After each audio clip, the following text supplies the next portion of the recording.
The Honourable Maurice Williamson. Oh, it says me. Okay. It says me. All right. Okay. Thank you, Mr Speaker. I'm delighted to take a call on this bill. And, sir, can I first of all pay a huge compliment to my colleague Paul Foster-Bell, who I have to say gave a magnificent speech. And we learnt stuff about universities around the world from his speech, sir, that I think was just absolutely outstanding. I can't wait to get back to my office, download a copy of the speech and play it again tonight on a number of times. But, sir, I'd have to say, sir, I would also have to say, probably the DVD will come out as well if members want to take it to family and friends. So I have to say that this is another example of the divide that exists between the left and the right in politics. And the left, and I'm not being derogatory or anything, the left truly do believe there should be more controls, there should be more mandatory requirements, there should be more rigid structures in place for things to occur, and that the government should have a whole lot of legislation to control things. And the right of politics, depending on how far to the right you are, sir, believe in is more freedom that you can provide to an operation or an institution or to a financial product or whatever, and allow for the people to make the choice themselves. And what I have to say is that universities and polytechnics have got to be the best example of a market-driven unit of operation, because, sir, they have no right to guarantee enrolments. They have to have people choose to come to them.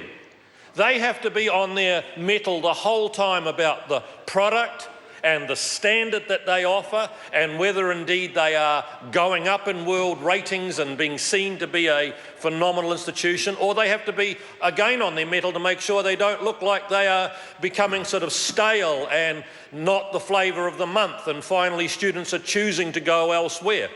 So if we had zoning, for example, like we have with schools, if you had zoning and you lived in Auckland, you had to go to Auckland University, and I know I shouldn't suggest this because Labor are already about 3 of them scribbling down the idea for some legislation to have zoning in tertiary, which thank goodness we don't.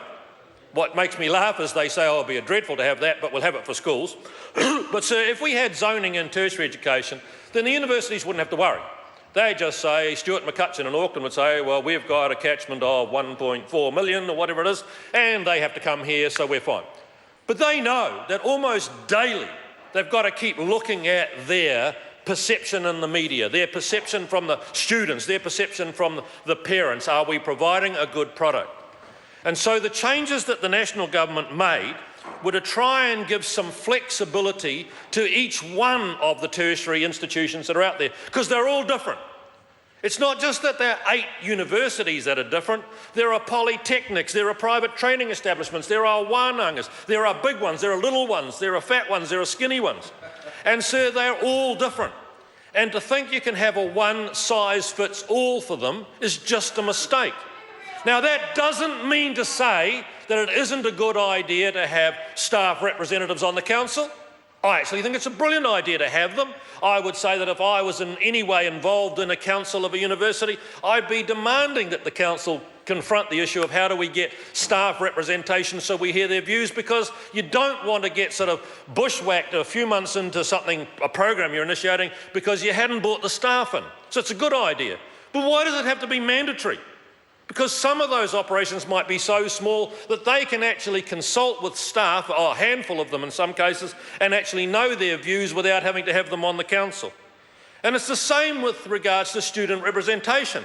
No one on this side is saying it's wrong to have student representation. I think it's a damn good idea to have it in most cases, but, sir, not mandatory. And given that we've got that, I was quite interested to see some of the briefing notes to come from our research unit. Sir, I don't normally read a lot of this stuff, but I read this stuff, and it talked about universities still are able to provide for staff and student representation on their councils. I knew that.